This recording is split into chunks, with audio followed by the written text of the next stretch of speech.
أنا عمري ما كنت بصدق في حكاية النداهة دي، وكنت بضحك على الناس اللي بتقولك ما تردش على أي صوت بيناديك من الغيط أو من الترعة. بس أنا شفتها وسمعتها بوداني ووقفت قدامها بنفسي. من 3 أيام كنت راجع من الغيط بعد المغرب، والدنيا وقتها كانت ضلمة كحل، والطريق بتاع الغيط كان جنب الترعة بس أنا حافظه. في الوقت ده أنا بدأت أسمع صوت ناعم بينادي عليا، والغريب والمرعب إن الصوت اللي بينادي عليا ده هو صوت أمي.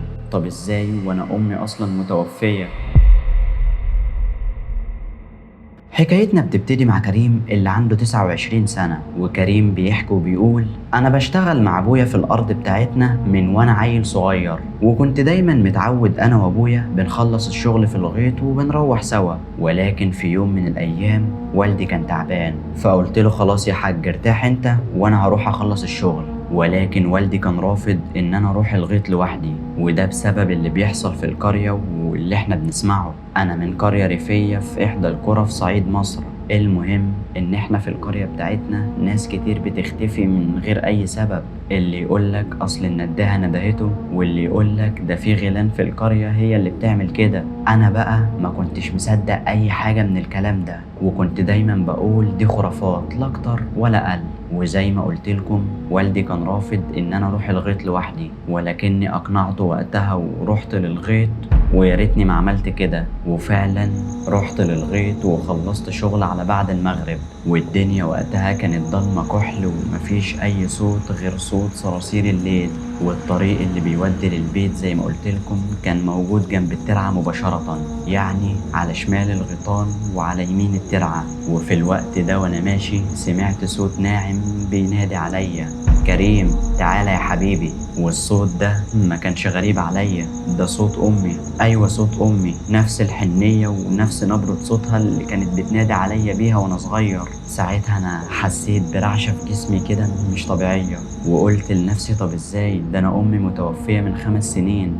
بس قبل ما عقلي يفكر لقيت نفسي برد وانا بقول: انا جاي يا امي، انت فين يا حبيبتي؟ الصوت وقتها رجع واتكرر تاني، بس المرة دي كان اعمق شوية وكأنه جاي من نص الترعة نفسها. قلبي وقتها بدأ يدق بسرعة، وبدأت وقتها ان انا خطي خطوة ورا التانية ناحية الترعة. وكل ما اقرب اكتر للترعة كنت بحس ان الضلمة بتزيد حواليا، وحرفيا انا كنت بتحرك ناحية الترعة بدون ارادتي. ولما وصلت لحافة الترعة وبقيت واقف قدامها اتصدمت.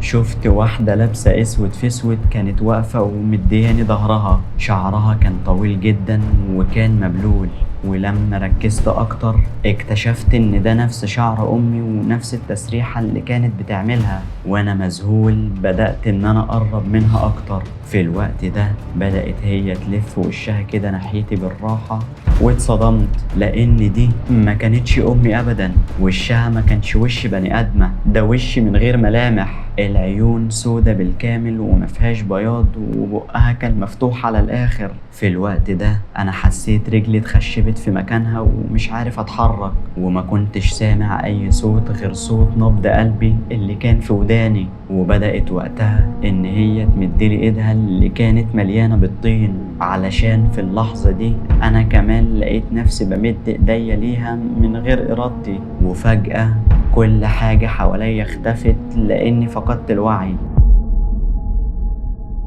ومعرفش انا فقدت الوعي قد ايه، لكني فقت بعدها. ولما فقت وقتها لقيت نفسي مرمي قدام باب بيتنا. طب ايه اللي حصل ومين اللي جابني هنا؟ هدومي مليانة بالطين وكنت غرقان مية حرفيا. ودخلت للبيت وقتها وانا مش مصدق اللي بيحصل. في الوقت ده لقيت والدي قاعد وكان مستنيني، واول ما شافني قال: كنت فين يا ابني؟ قلقتني عليك، انا كنت هبلغ الشرطة. قلت له: انا سمعت صوت امي امبارح وكمان شفتها عند الترعة. قال لي: يا كريم يا ابني امك متوفية بقالها 5 سنين، انت نسيت ولا ايه؟ وكمان ترعة ايه اللي انت بتقول عليها؟ اكيد في حاجة غلط. انا قلت لك يا ابني ما تروحش للغيط لوحدك. ومن ساعة اليوم ده وانا حياتي كلها اتشقلبت، ما بقيتش اخرج من البيت وجسمي بدأ يخس بطريقة غريبة. وكل ليلة اسمع نفس الصوت بينادي عليا، مرة من ناحية الغيط ومرة من الترعة نفسها. وفي يوم من الايام حلمت بنفس الموقف تاني، بس لما قمت من النوم لقيت نفسي غرقان مية وكأني كنت بغرق في الترعة،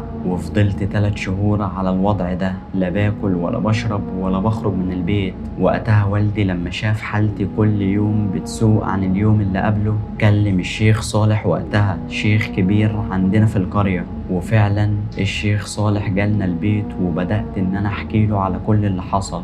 بصلي وقتها كده وهو مستغرب وقال: يا كريم يا ابني، دي مش والدتك ولا حاجة، دي النداهة، هي بس بتلعب بمشاعرك علشان عارفة قد ايه حبك لوالدتك. بمعنى اصح يا كريم يا ابني، بتيجي على نقطة ضعفك، وللأسف يا ابني انت بتقول انك رديت عليها. انت كده فتحت باب يا ابني مش هيتقفل ابدا يا ابني. كل ما تسمع صوتها في ودنك بينادي عليك، قوم اتوضى وصلي ركعتين واقرأ آية الكرسي 7 مرات، وانا دلوقتي يا ابني هعمل لك رقية شرعية وان شاء الله خير. وبعد ما الشيخ صالح رقاني ومشي من عندنا، قعدت ملتزم وقت طويل بكل حاجة قال لي عليها. كنت محافظ على صلاتي وقراءتي للقرآن وقراءة الأذكار، وبدأت فعلا أحس إن حالتي بتتحسن، وبقيت أنام كويس من غير كوابيس، والأصوات قلت ووشها ما بقاش يظهر لي. بس في يوم من الأيام بعد ما صليت الفجر وكنت بقرأ آية الكرسي، سمعت صوت هادي جاي من ورايا بيقول: برافو يا كريم، بقيت تقاوم. لفيت بسرعة وقتها وأنا ببص ورايا، لكني ما لقيتش حد، بس على مخدة سريري لقيت خصلة شعر لون شعر النداهة ونفس ريحتها الخنيقة.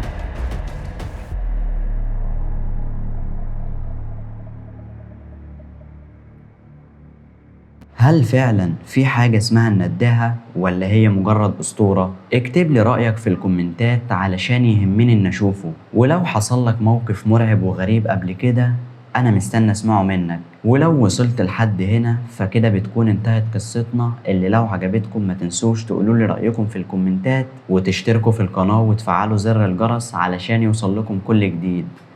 واشوفكم على خير.